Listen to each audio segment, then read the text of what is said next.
As a country in the grip of poverty and a devastating HIV pandemic, causing a declining population, with many children left orphaned or abandoned, Swaziland was desperate for hope. A glimmer of hope stirred in a couple, Kevin and Helen Ward, who could no longer walk past the street children without doing something to help. Kevin answered God's call for him to leave the family business at Mountain Inn to begin ministering by reaching out to the least and to the most disadvantaged. He was led by God to Msunduza, where there were hundreds of street children living around the local shebeen. While ministering God's word, many adults and children would stand outside the drinking house and listen. It was clear that many children could not afford to go to school, and there was a desperate need to start a soup kitchen and to take time to minister to these children who were living on the street. At this time, an opportunity arose to rent a property on Johnson Street. So we're here on Johnson Street, and 20 years ago this building was Club 701, a very seedy, dark nightclub. In fact, this whole street was just full of bars and nightclubs. It was a dangerous street to walk down. So we felt God called us to turn this place of darkness into a place of light in Ember Barn, and this is where the ministry started.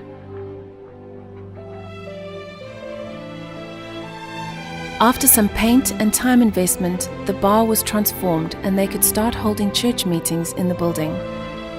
Each morning, they were concerned about the 15 children they found sleeping in a 2 square meter area outside the building. 14 out of the 15 children tested positive for HIV/AIDS. These children's family units had broken down, and so they had run onto the streets to find security. But instead, they only found more abuse and suffering.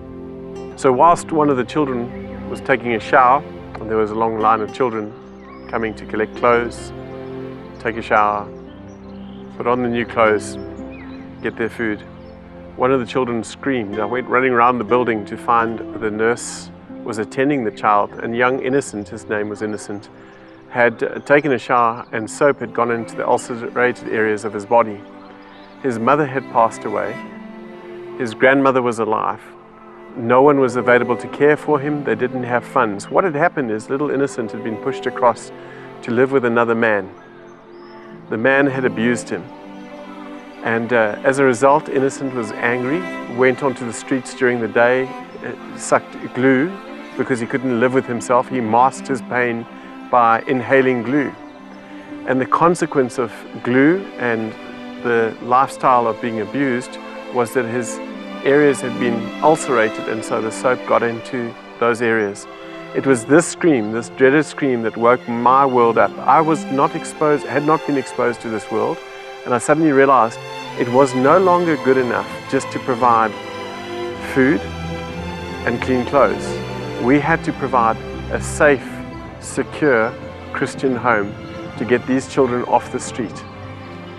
They found a safe haven in 9 stick and mud houses that were 16 square meters each. These were owned by Kevin's father, who graciously let them use them for the children. The kitchen was made of corrugated iron with a wood fire stove, and the toilet was a pit latrine.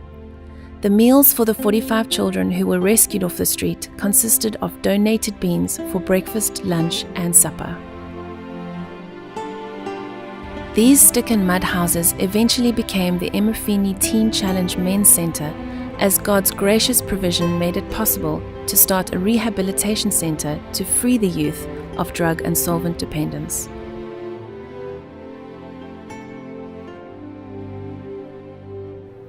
I was in a prayer meeting in Ember Barn when there was a knock on the door, and the social worker for Ember Barn, who then became the Deputy Prime Minister of Swaziland, was at the door. I went to greet her, and she asked me if I could meet a young man that needed some help.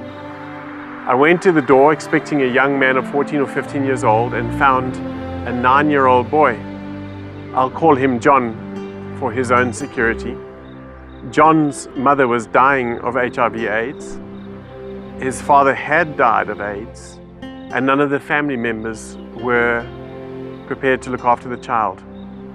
Constance asked me to look after this young man, and she said, he's not a boy, he's a young man.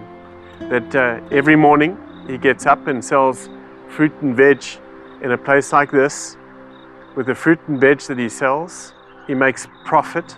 With the profit, he leaves his home, which is in Msunduza, a tin shack, catches a bus 40 kilometers down to Manzini, where he would feed his mom. He would cook a meal and feed his mother at 9 years old. He would wash her, and he would read one verse a day to her. When I heard that story, I realized not only was government asking us to take care of this child, officially take care of children coming from a background of HIV and AIDS, but God was too. How could I, as a Christian, consider myself to be a Christian and not provide a home for this 9-year-old child? Here, this 9-year-old child was looking after his mother, was cooking for his mother, was washing his mother, was running a small business for his mother. Therefore, I, as a Christian, at 30 years old at the time, should have to do the same. I felt compelled and led of the Lord to do this. This was of the Lord. Moved by John's plight, and with only 4,000 rand, the first children's home was started in a rented house. Social welfare continued to bring children like little John into the home. While there, they received a very generous gift from the Palmer family, who provided 4 houses in Ezulwini known as 10 Downing Street. The children lived there until Teen Challenge UK, through John Macy, came across to purchase a 15-acre farm at Hawane for new children's homes to be built. 10 Downing Street then became a life skills centre, and later Elisutweni Teen Challenge Centre for abused women. The most important part of the healing process for the ladies at the Women's Centre is for them to come to a place of forgiveness for what they have been through. Hawane Children's Homes continue to grow, with up to 100 children on the property in homes of 6 to 8 children per house, cared for by a house mother. The list of children needing a home continued to grow, and God again provided a solution. KPMG liquidators approached CMS to ask them if they would consider buying Bulembu, an abandoned mining town. And so the story of Bulembu began, with a trip to the town where it was agreed it was a possible solution to accommodating children in a secure and safe environment. Donations in 2006 from Canada, USA, Challenge Ministries, and most notably Neil Reichenberg, here in Swaziland as the largest investor, made the purchase of Bulembu possible. A new partnership was formed between CMS and BMS. CMS was able to take 100 children from Hawane up to Bulembu to begin the homes there in what is now known as Bulembu Ministry Swaziland.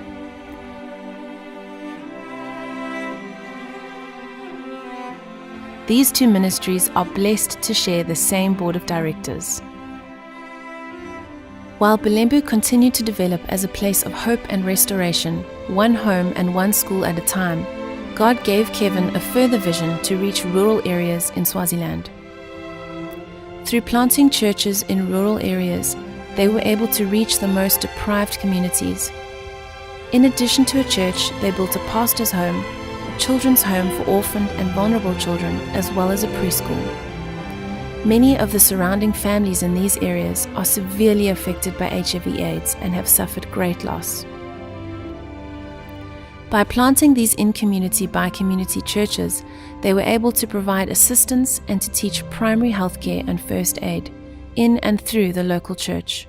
Any child being abused in that area could be referred by social welfare to that church, and any child that needed to be extracted for his or her own safety could be taken to Bulembu.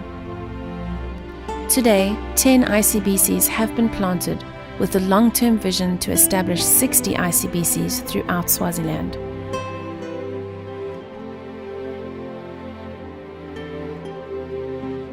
The ICBC vision was set in motion. Bulembu was growing from strength to strength. The men's program was turning out wonderful young men of tremendous character who became a blessing to their communities. The Women's Centre was seeing women restored to their true identity and purpose. Yet still, God was saying there was more. And so, 9 years after CMS started, it was time to plant Potter's Wheel Church, which began in Cooper Centre with a handful of congregation members. As Potterswheel Church grew, it moved to Emafini Conference Centre. Potterswheel Church now serves as the administrative central head office for Bulembu Ministries, Bulembu Enterprise, Emafini Men's Centre, Elisutweni Women's Centre, Hawane Children's Homes, and the In-Community by Community projects throughout Swaziland. Thank you for journeying with us over the last 20 years. It's been a privilege to see the lives that have been impacted, the lives that have been changed, and seeing changed lives change lives. But the story has just begun. As we look at Bulembu Ministries and Challenge Ministries becoming one family, synergizing, working together underneath one board with one vision to reach the nation for kingdom transformation, one life at a time, we're excited to see the next 20 years of the children and the leaders being developed into significant people of influence, filled with wisdom, filled with grace, filled with leadership skills because of your journey with us. We're excited for the next 20 years. We are better together.